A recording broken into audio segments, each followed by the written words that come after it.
ஹர ஹர சங்கர ஜய ஜய சங்கர ஹர ஹர சங்கர ஜய ஜய.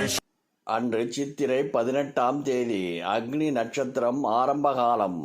காஞ்சி மடத்தின் வாசலில் நீர்மோர் விநியோகம் பண்ணி கொண்டிருந்த பாட்டியை பெரியவர் அவசரமாக அழைத்தார்.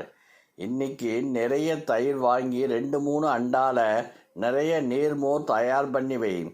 ஆகட்டும் பெரியவா. வெறும் மோரா இல்லாம அதுல பெருங்காயம் கடுகு தாளிச்சு கொட்டு, கொஞ்சம் கருவேப்பிலை நன்னா கசக்கி போடு, வேணும்னா 2 பச்சை மிளகா கூட நறுக்கி போடலாம். இஞ்சி துண்டு போடுற வழக்கமுண்டோ? போட்டுடுறேன் பெரியவா. பாட்டி தலையை ஆட்டிவிட்டு உக்ரானம் பக்கம் போய் விட்டாள். பெரியவர் சொன்னபடி செய்ய எதற்காக பெரியவர் இதை சொல்கிறார் என்று யாருக்கும் தெரியவில்லை. ஏனென்றால் அன்று அவ்வளவு கூட்டம் இல்லை. மடத்தில் இருந்தவர்களுக்கு குழப்பம். அன்று கச்சேஸ்வரர் கோவில் எதிரில் கடவுள் எதிர்ப்பு கட்சி ஒன்றின் பொதுக்கூட்டம் பகல் 1 மணிக்கு நடந்து முடிந்தது. தொண்டர்கள் மடத்து பக்கத்தில் இருந்த பஸ் ஸ்டாண்டுக்கு நடந்து சென்று கொண்டிருந்தனர்.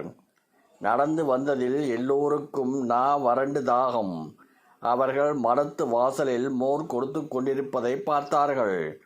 யோ, அங்க பாருங்கய்யா, நீர்மோர் கொடுக்கறாங்க, வாங்க போகலாம். பாட்டி அத்தனை பேருக்கும் மோர் கொடுத்தார். அத்தனை அண்டாவும் காலி. ஒரு சொட்டு கூட மிஞ்சவில்லை. தாகம் தீர்ந்ததும் அண்டாவை விட்டுவிட்டு மடத்தை பார்த்தார்கள். கண்ணையா, வரையா, உள்ளார சாமி பார்த்துட்டு போகலாம் முணுமுணுத்தார் ஒருவர். ஆமாண்ணே, எனக்கும் ஆசையாகத்தான் இருக்கு. சாமி ரொம்ப பெரிய கடவுள்தான். ஆனா கூட வந்தவங்க திட்டுவாங்களே.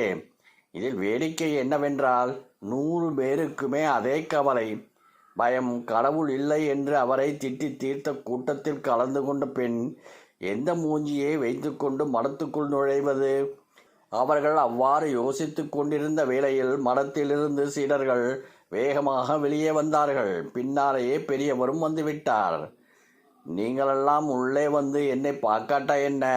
இதோ நானே உங்களையெல்லாம் பார்க்க வந்துடுறேனே என்பது போல 4-5 பண்டிதர்களுடன் வேதாந்தம் பற்றி பேசிக்கொண்டே பெரியவர் வெளியே வந்தார். எதிரே உள்ள கங்கை கொண்டான் மடத்து ஆஞ்சநேயரை தரிசிக்க அவர் சென்று கொண்டிருந்தார்.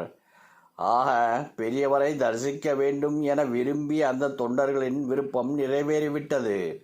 வறுத்தெடுக்கும் சூடான தெருப்புழுதியில் அத்தனை பேரும் தடாலென்று விழுந்து பெரியவரை வணங்கினார்கள். பெரியவரும் அவர்களுக்காக அந்த சுடுமணலில் நின்றார்.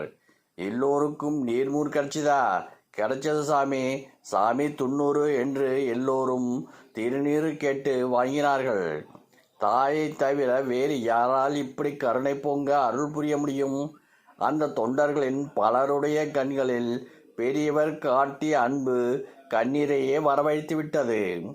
அகழ்வாரை தாங்கும் நிலம், வைதாரையும் வாழ வைக்கும் ரூபம். புதிய பழைய பக்தர்கள் புடைசூழ ஆஞ்சநேயர் கோவிலுக்கு பெரியவர் கிளம்பினார். பகைவனுக்கும் அருளும் நன்னெஞ்சே, உன்னை சிரம் தாழ்த்தி வணங்குகிறோம் சங்கரா. ஹரஹர சங்கர ஜெய ஜெய சங்கர. ஹர ஹர சங்கர ஜய ஜய சங்கர. ஹர ஹர சங்கர ஜய ஜய